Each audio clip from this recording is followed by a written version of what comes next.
تو اللہ تعالیٰ نے عورت کو عزت دی، مقام دیا، ہر رشتے میں، ہر روپ میں اس کو ایک عالی شان مقام دیا کہ یہ کھلونا نہیں ہے، یہ تمہاری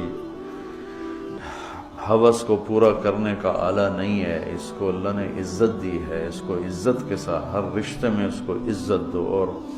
علماء فرماتے ہیں کہ اللہ سیدھا دائیں طرف زیادہ افضل ہے بائیں سے، لیکن اللہ تعالیٰ نے اماں حوا کو بائیں طرف سے پیدا کیا، آدم علیہ السلام کی بائیں پسلی سے نکالا، تو وہ بائیں طرف دل ہوتا ہے، سیدھی طرف دل نہیں ہوتا، دل الٹی طرف ہوتا ہے۔